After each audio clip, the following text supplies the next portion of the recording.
conversation. One that we started, a couple of months ago, Janet, about what is life like? What does it look like? What are the words? What are the images when patriarchy is gone? And for me, when I was thinking about what some of the images that come to mind was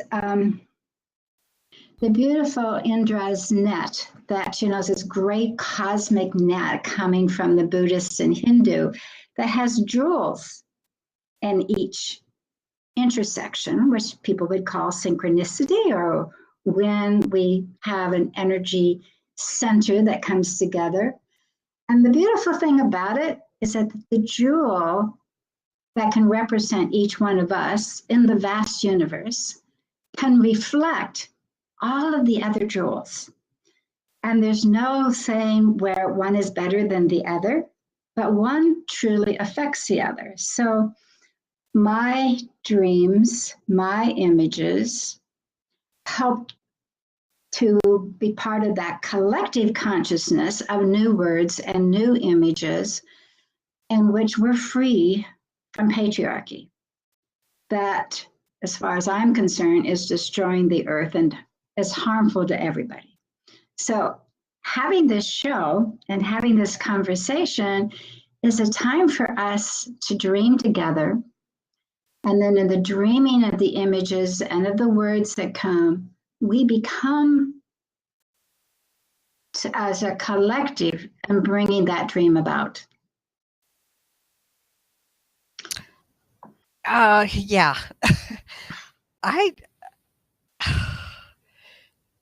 I'd like to get some clarity about what we mean when we're talking about patriarchy. And the reason I bring that up is from a conversation I had this morning. I've been doing Tai Chi for a little over a year now. And I have really enjoyed the community there, the learning, which I originally went just to strengthen my lower back, my spine, because my doctor suggested I do it. But there's also training about focus and balance and intention. Well, this morning, I don't remember how we got into this conversation, but it was a conversation about how patriarchal the Taoist society is. And I was shocked because I haven't experienced what I would think of as ugly patriarchy anyway within this Taoist Tai Chi society. I was assured that it is very patriarchal, or if not patriarchal, it's at least dictatorial. And so I really would like to explore a little bit, what is it we mean when we're talking about patriarchy?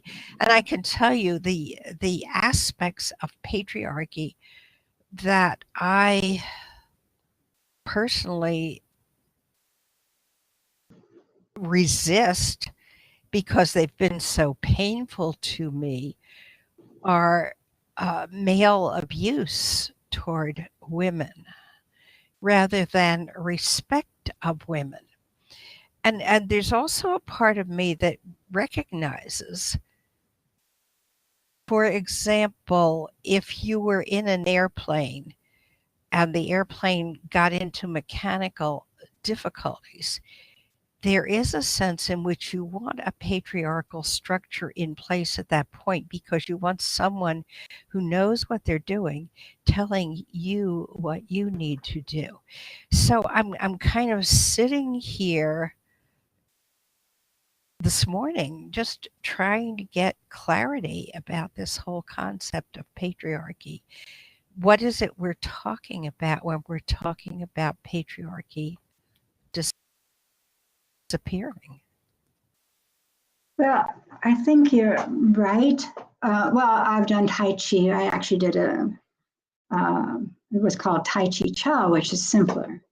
And I always would, and I loved my instructor. We became best friends and we always would do it on the beach and everything else. But it was like if you made one move that was just slightly different, it wasn't okay. And I thought, how could that one move, slightly different, make a difference? And so when I'm talking about equality, cooperation, collaboration, I think the whole word of cooperation is when somebody has to be in charge because of an emergency. We all are cooperative because if we don't, somebody's life is in danger. And I don't see that as being patriarchal. I see that as being common sense and what is needed to be done in an emergency. And my husband and I raced sailboats for years. Well, I'll tell you, the skipper is in charge. And we don't second guess, especially if there's a lot of wind and you want to win the race. But each role you felt was your role to carry out as part of a team. And that's where I think there's the difference, is when you feel like you're part of the team and you're all working for the greater good. To me, that isn't patriarchy.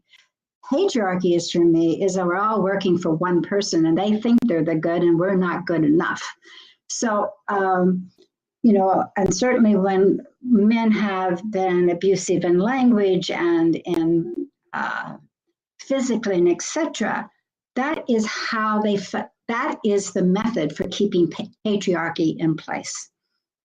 Because so it's fearful. I mean, I don't want to get hurt, and it has for years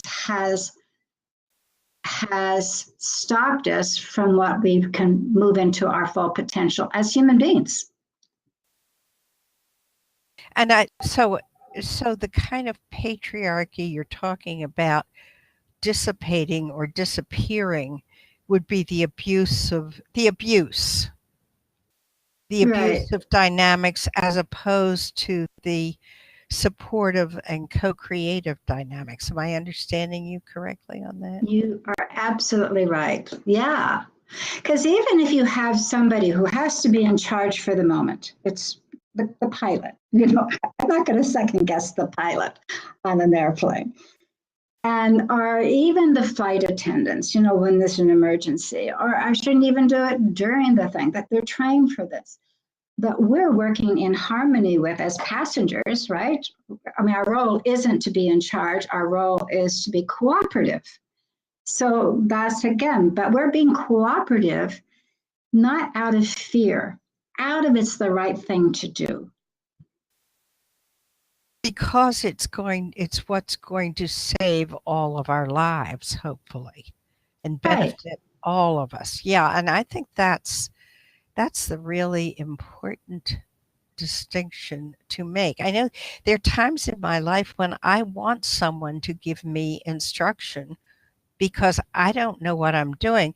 And just a side comment on Tai Chi, you say your instructor basically told you if you didn't have your body positioned just exactly right, it was wrong and you had to correct it. But there's I'm learning, I think, a deeper principle beneath that, which is when you position your body in some ways, you are actually hurting your body and hurting your health. Whereas when you position your body, quote, correctly, you are supporting your body and you're supporting your health and you're supporting your whole mental and emotional well-being as well. So there is a sense in which, to me, it makes sense to be talking about right action or right form. But I know I can also feel very imprisoned by it. I think, just as an analogy, this is the challenge, I think. I mean, you think of walls, they can either be a shelter or they can be a prison. Right. And it may depend on what's outside and what's inside too. Or it may depend on the whole energy of the space. Well, Or even the way we're perceiving that right now. This is not easy to talk about, I don't think. I'm thinking for me is when I get out of the I and move into the we, not to diminish who I am as part of that jewel that is being reflected on others and others is reflected on me is just part of the hologram of the universe. It is right relationships. If I am negative, I have a field of negativity, right? That I am generating. But if I'm positive and others become positive, we create a field of positive energy, love, energy, understanding, acceptance, cooperation, collaboration, all of that flows beautifully until you hit a wall that could be negative.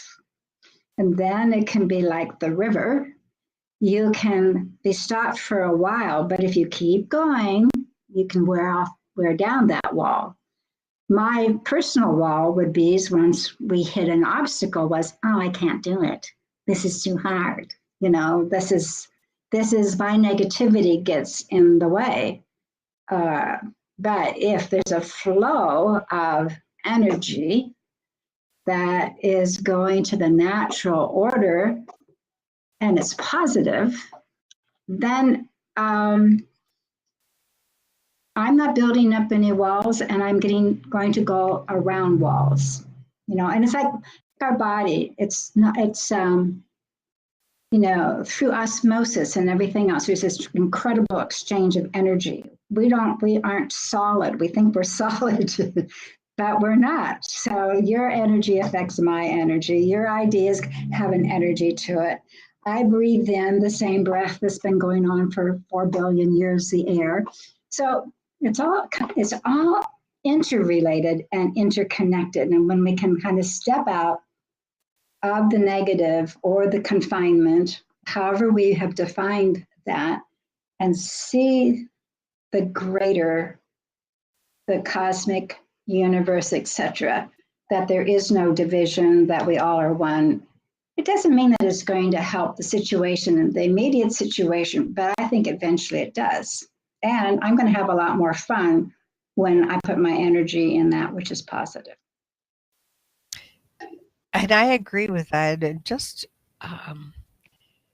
sort of bouncing off, or if we keep this mental image of Indra's web or Indra's net, bouncing off of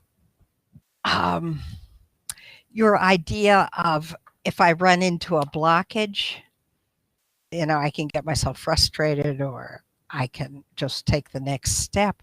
But there's also a couple of other things here. One is, I like the idea of going around the block, because there are always ways to go around the block. And another thought that occurs to me is there is a big difference for me between setting a goal and setting an intention. When I'm setting a goal, I'm in a very linear mindset where I'm just going from point A to point B, and right, doggone it, there's a wall there and I can't get through it and I feel blocked. Whereas if I set an intention toward whatever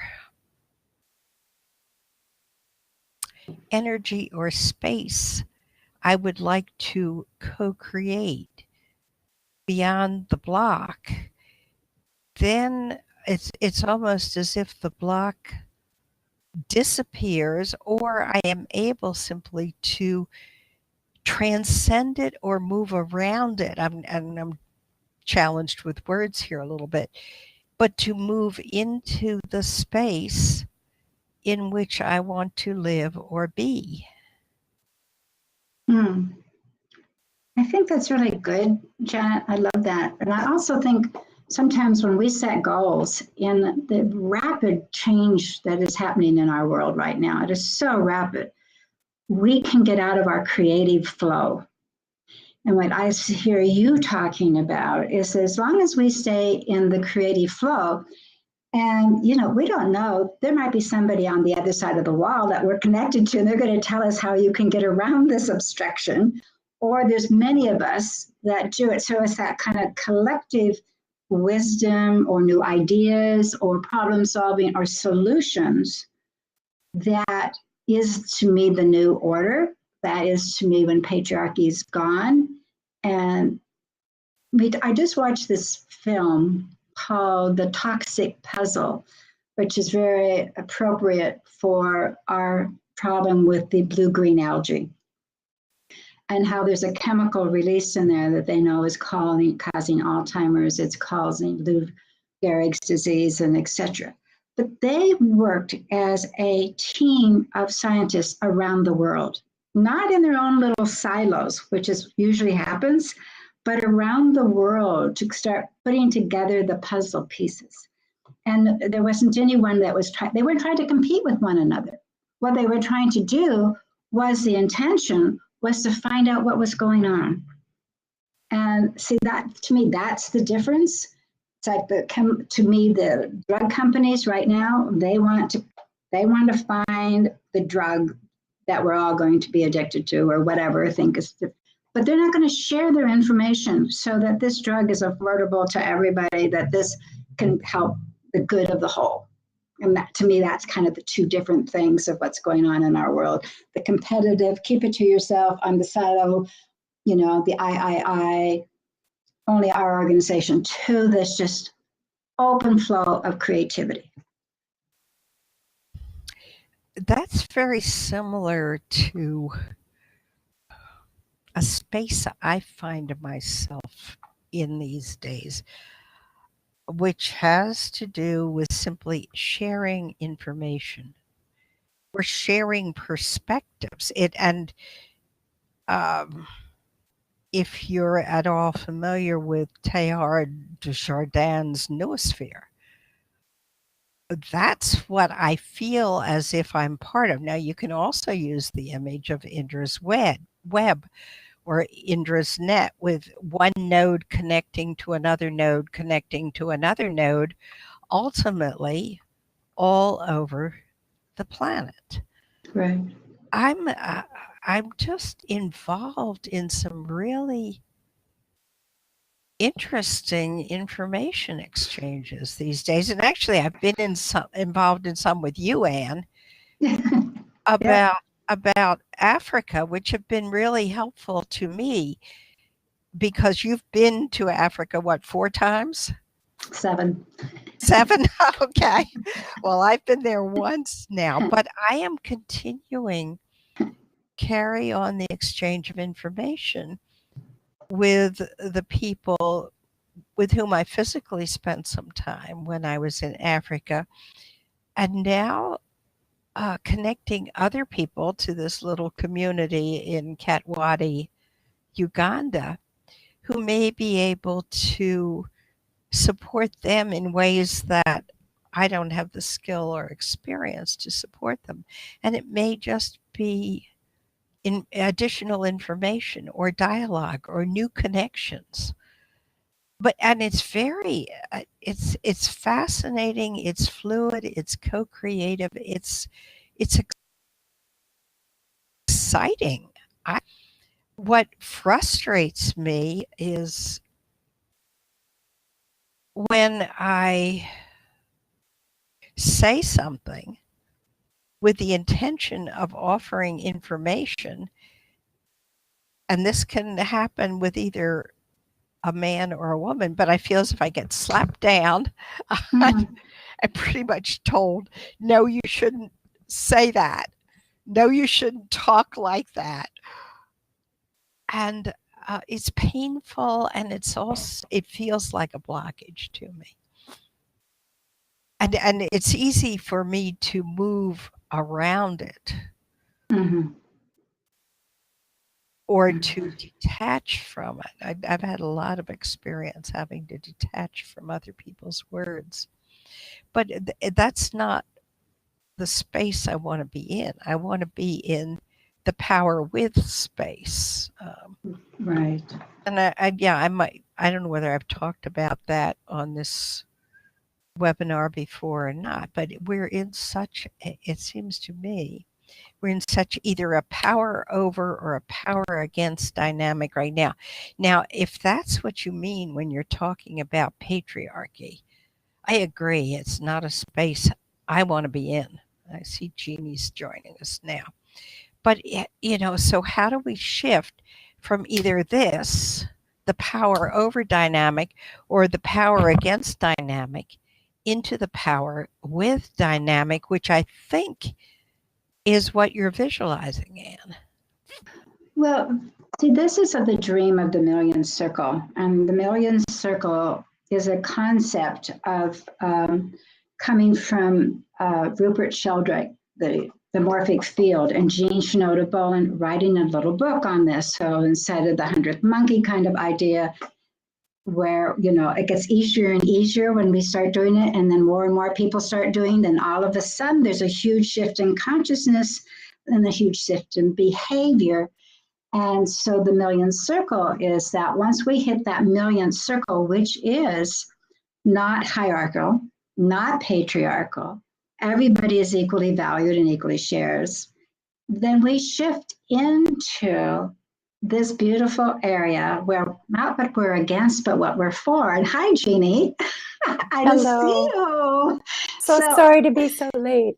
It's great to have you. So we're just talking about, the huge difference of being, and one of the things when I worked in patriarchy, but I was the circle in patriarchy, is when we felt, if you feel dumb, sick, stupid, or whatever, inferior, you're in the realm of patriarchy. And so as soon as you can get in a circle of wonderful, loving people who affirm one another, who aren't competing of who's better than none, life is good. So anyway, Jeannie. Hi. Yes, welcome. I'm glad you made it. I'm so, I'm so sorry that I don't have the context that you've been speaking in, but I've been on and I'm sorry also I see my pictures looking sideways because I have a big screen, but I'm looking at you, honest. Well, you're right side up on my screen. Oh, I am? Oh, yeah, you are. You're perfect. Okay. So I've been on a call myself, which has been talking about power. So never are these things coincidences. And I didn't know we were going to talk about power, but it feels really relevant. The essence of the patriarchy is a scramble for power, I would say. Mm-hmm. And if we stop scrambling for power and we simply know our own source of it, I think we relate in a different way. I mean, when I say simple, I don't think it's simple really, because we are in this complex environment where that is fed back to us as the norm all the time. So the simplicity is to change ourselves within an environment which is inviting something else. It's not easy, but that's the role of circles. And you were talking about the millionth circle, Anne, because I think here we can invite each other into the true sense of power, the realness of who we are, and establish ourselves, even though the outside world is not confirming it for us. And then slowly those circles coalesce, as ours just did, these two calls. And we start to realize we are the imaginal cells in the butterfly. We can coalesce this new way of being with real power. and it will begin to influence the outside world. If it hasn't already, this would be my question. Do we think it's already influencing the outside world? Oh, I don't think there's any question that it is. Yeah.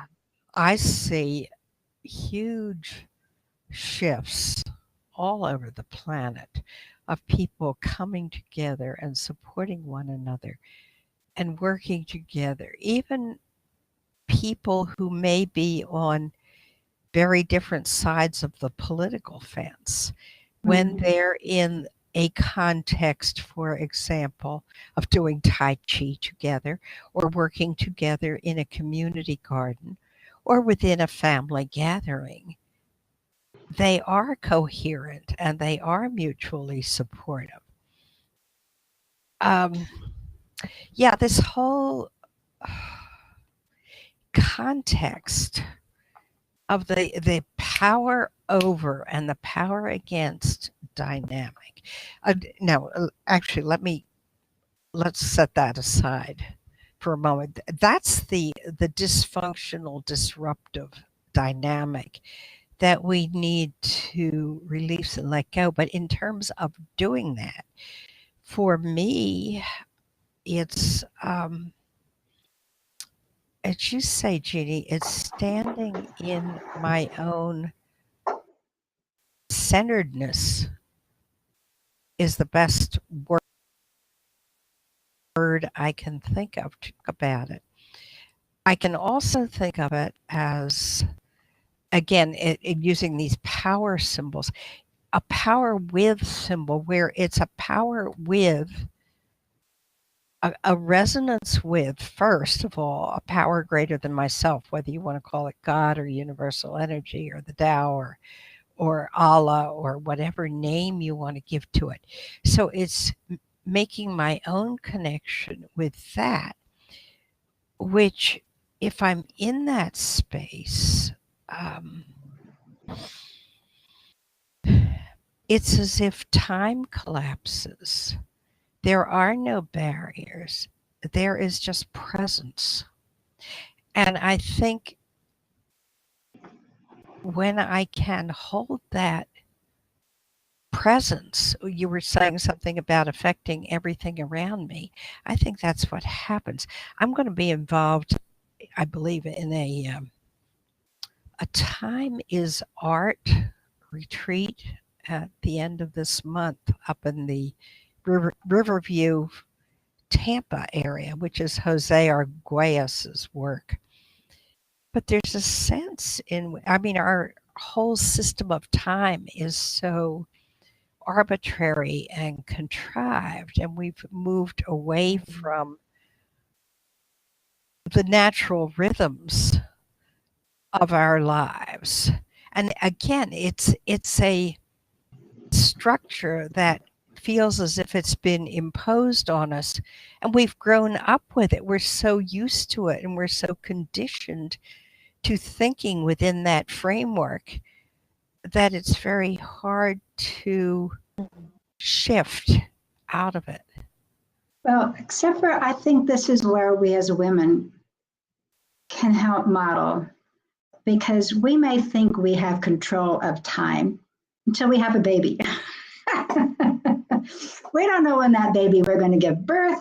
Once you have it, it's not going to be on the schedule. We're not going to feed this baby only every 4 hours, right? That you begin to understand. And I think because of us as women, if we lived outside, we would be totally influenced by the moon for our cycles. But we, as women, still haven't lost that sense of the natural rhythms and time. And when we get to be in a circle of other women and affirm that, there's a difference between chronos and kairos time, the Greek word for chronos, which is from 2 to 4 to 5, we're going to have this goal, where the kairos is in the presence. It is the holy. It is the mystery. When it's time, it's time. Grace comes, like they say in the South. It's like grits. It just comes. But I think as women, and I know certainly as part of the global circle movement and the women's ecological deep ecology movement, that we have moved into a natural time and rhythm and appreciation that, and we talked a little bit earlier, Jeannie, about the difference between goal and the difference of intention, because our intention is for the best outcome for the greater good, and we don't know what it's going to be, you know? So I think that as women and as people who have also been on this, I would say, into their own spirituality and the sense of presence, that this is where the shift is really happening. And we can make much better decisions of what's needed to be done for ourselves personally and for our community. About time, I noticed that, of course, I wasn't on time for this call. But so you were, it was the right time. That's the right. point. But there was a woman on our call who had a deep engagement with some staffs from Indigenous circles. And she was speaking about the power that they invested in these staffs until the staff could actually be considered kind of a living collective intention. And that's what I think time is. I think we've imbued it with this power. It's like a staff out there. We all have a little piece of it. And it's very difficult when you have appointments and the movie starts here and you have to catch a flight. And we're embedded in that. Chronos is what you said, I think, Anne. Yeah, we're embedded in that. So I've recognized in myself that every time I think about time, something in me tenses up. I've identified it. I can't even stop it yet. I just feel it. So I figure that if I'm going to, stand in my presence, whatever that is, I have to take my power back from time. I don't know quite how to do it. But it's built into the fight or flight system, I would say, that you have to be there at 9:00 sharp for school. We've trained our whole lives giving it power. So I advocate, and I know circles don't have it. We kind of we open kind of at the beginning, we close kind of at the end. There's a pattern to it, and it is a marvelous alternative experience to that tension that this power object we call time has given us over the years. And I think that rigid sense of calendar time comes from a belief in lack rather than a belief in abundance.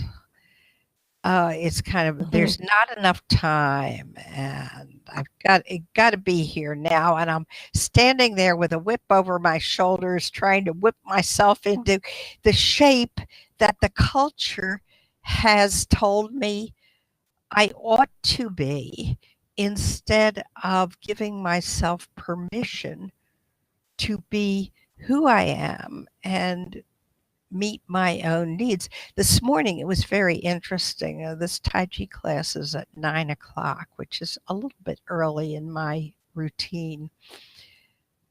And I found myself rushing to get there on time. And then I just decided, I chose not to rush, to simply go at my own pace. So in calendar time, I was probably 15 minutes late.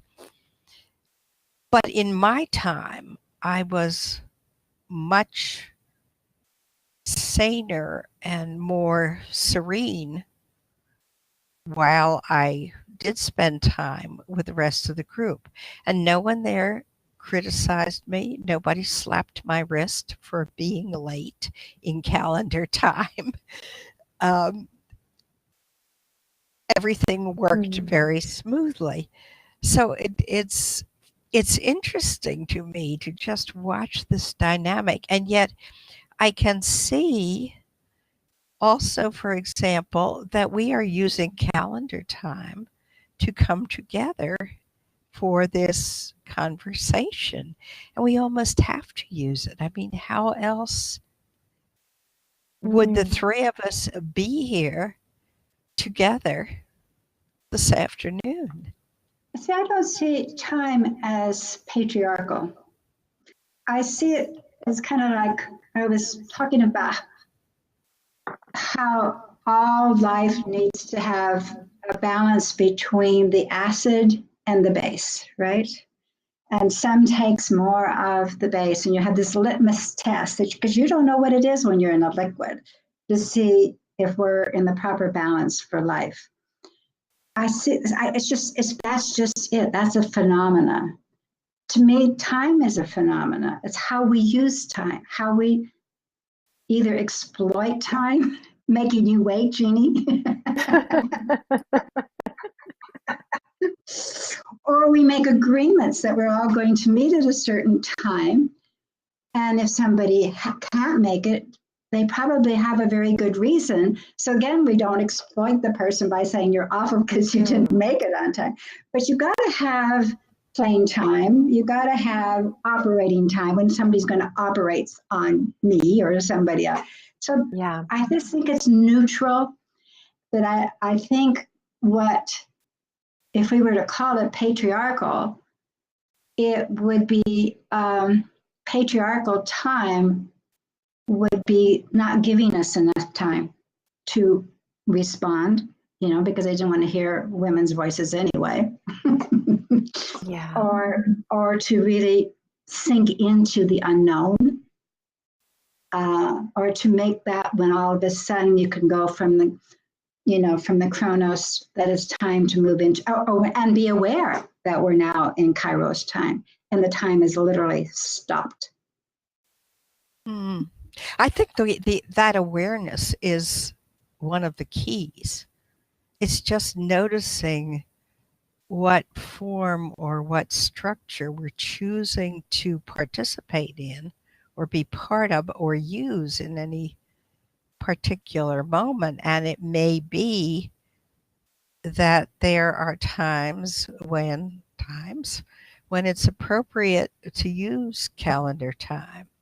Mm-hmm. If, for example, we all want to come together and have this type of conversation, and there are other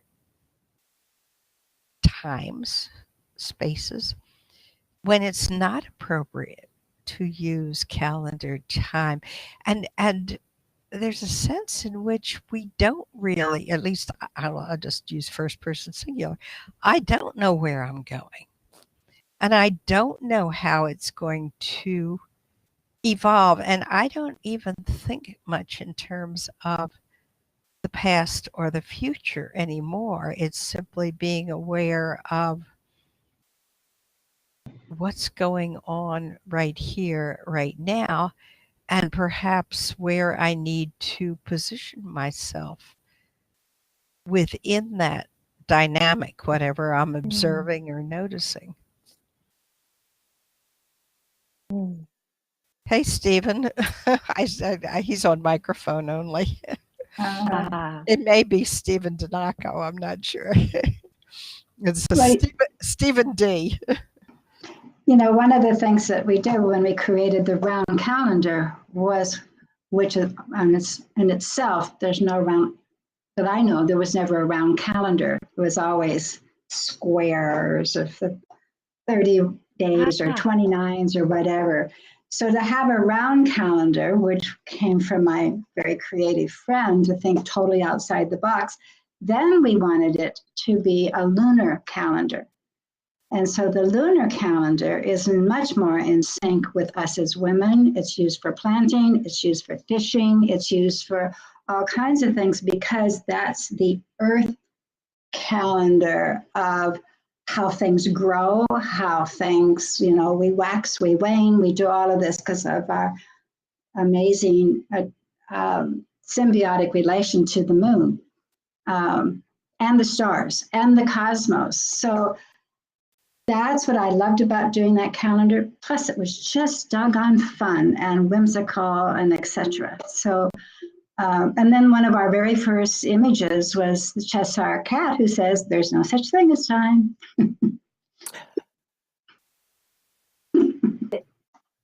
There's something. I feel myself falling into another space where there is no time.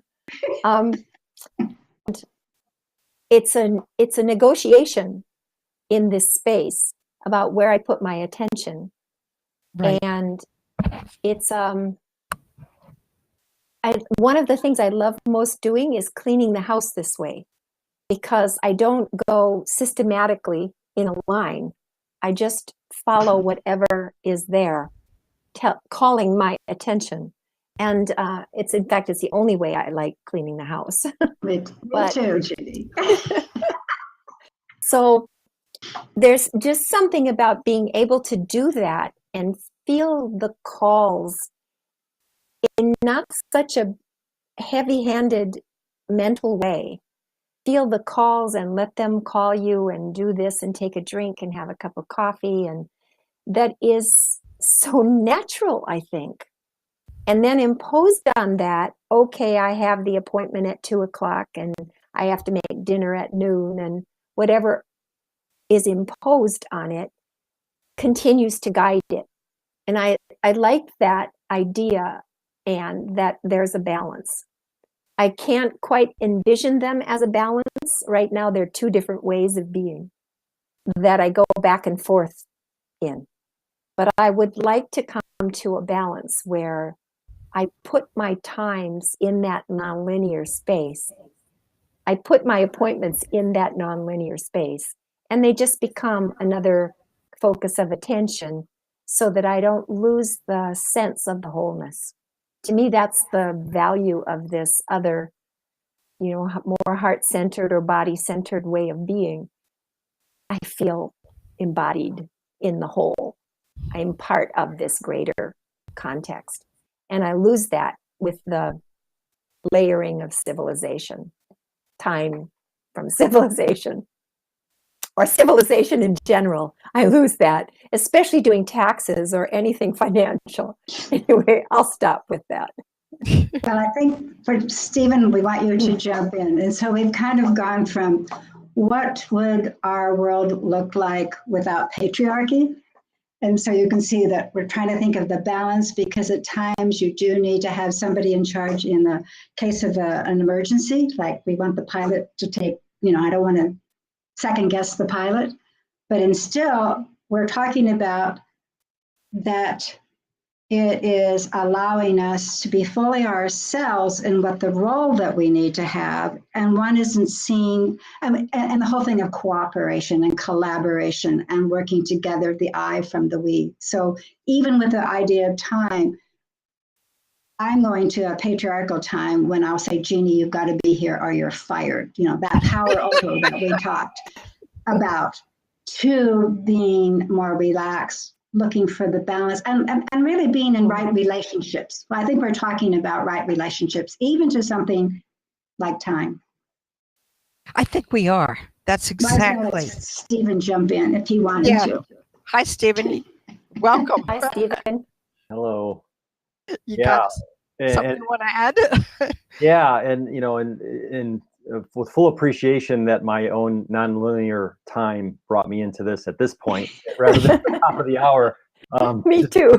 Due to other things going on, but happy to be here.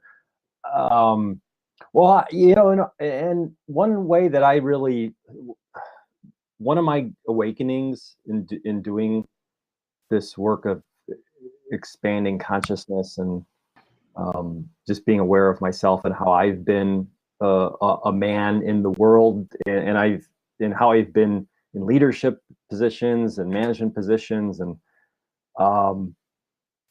the way I experience other men and women in positions of authority or of leadership.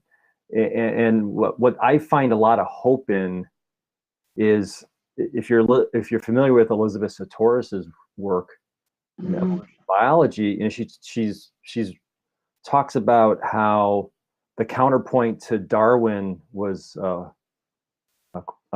Kropotkin, another of Darwin's contemporaries, who basically at the same time Darwin was coming up with the survival of the fittest theory, he was coming up with what was cooperation that was resulting in evolution. And from that, Elizabeth talks about how when the younger we are, the more competitive. And then as we get older, we find that it takes more energy to compete and less energy to cooperate. So my experience is particularly in business, and being a male in a lot of male-dominated businesses like banking and technology, has been that the age of the managers, the male managers, goes up, but the maturity level is still that adolescent. So and that's where to me, like, the patriarchy is dysfunctional, and it's only when that patriarchy, or not even patriarchy, but that masculine that masculine energy matures, that there's only then is there, I experience, a true cooperation with all that is. And then that's to me how the patriarchy melts away. Right. Is in the spirit of cooperation, and then it's integration of masculine and feminine. How much of that young male energy do you think is tied in with testosterone? I mean, to me, there's that just huge sexual drive in a young man that makes him, I can use the word assertive also sometimes. And for a woman who is naive, it's sort of overwhelming and certainly not necessarily supportive. It can be supportive. Yeah. It's so hard to pin down in any kind of language what this energetic, I don't know, maybe you'd call it the morphic field, Anne. Maybe you want to talk a little bit about that. But it seems to me that there are certain functional needs that women have and that men have that may be different.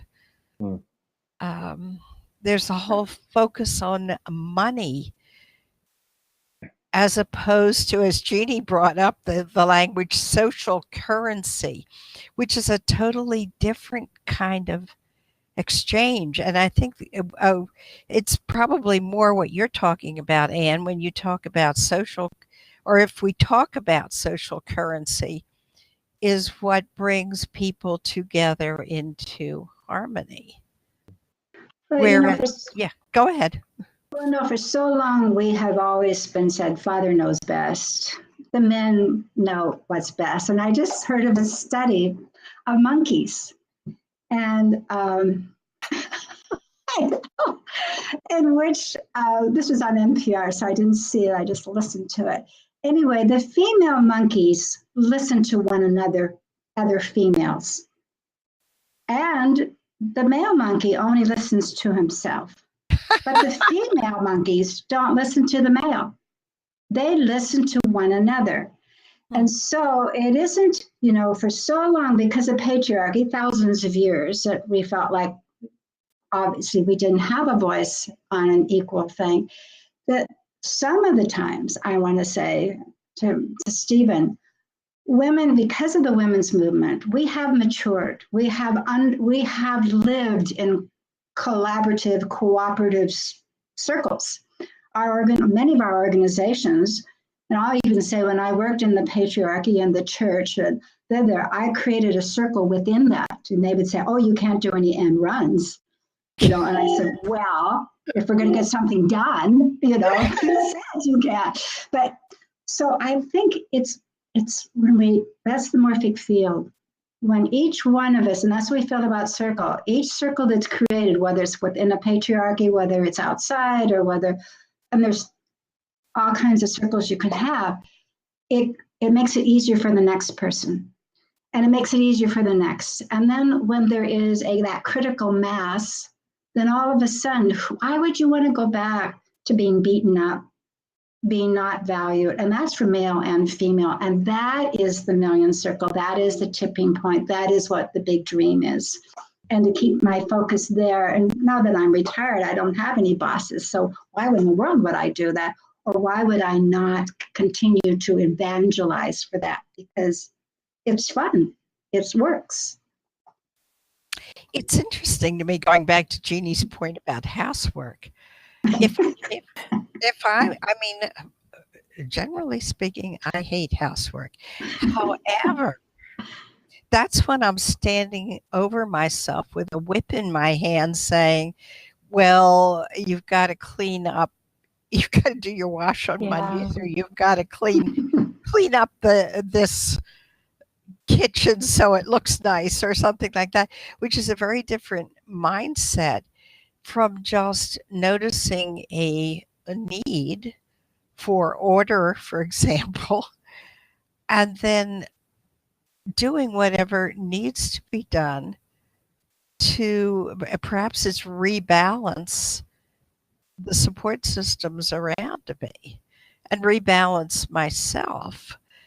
I think that whole concept of balance is really important in this discussion. But when I shift into that framework of simply noticing what needs to be done and what I have the time and energy to do right now, and then taking whatever that next step is, it's easy. It's not hard. Right. And things sometimes get done and a lot more effectively than when I'm standing over myself with a whip and resenting every action I take. Well, so I'll connect the dots there with, you asked me a few minutes ago about testosterone. So Yeah. I'll my testosterone gets directed to housework sometimes. That's where the energy comes from to do it. I find that when I'm angry, it's the best. Right? For cleaning your house. It's a conscious use of the energy. So this is the thing about what I realized at some point was that where men will make the excuse, well, you know, this is my drives and has to satisfy these, you know, and you know, it's testosterone. It's the testosterone talking, or whatever excuse a man wants to use for being forceful and violent and whatever else. You know, to me, what doesn't make sense about that is that we are conscious beings, right? So if we can honor that energy and honor ourselves as conscious beings, and how can those things be integrated rather than rationalized away? It just becomes an excuse, you know. Where to me it's a call for self-reflection and, well, wait a minute, okay, so I can honor the energy of my testosterone, and to do it consciously. Right. See, I think there is a role that women play traditionally in supporting the patriarchy. And this is also kind of invisible to us because it's so normal. But we value relationship a lot. And we know that, you know, maintaining relationship at a certain frequency is most harmonious for the family. Or we know that in a community, you know, we talk about it in negative terms like enabling or being a pleaser, but it has a deeper reality that life is better if everyone gets together. So I think that women have a role here in learning to be lots more authentic about how they're really feeling, instead of just trying to make things nice. I mean, that is the way we put it as well, trying to make things nice. And I want that down because it really does serve a function. allows the world to work the way that it is. However, if we're going to abandon the patriarchy, as you say, what we want is a conscious society. And that means we too have to be conscious of how we participate in the patriarchy. Right now, I mean, this isn't about the patriarchy particularly, but I notice that I'm driving a car, even though I'm really worried about the climate. You know, I'm doing things in my own self-interest all the time without really sensing how they affect the whole. So this to me, is her name V? Is that how you say it? Yes, Dr. V?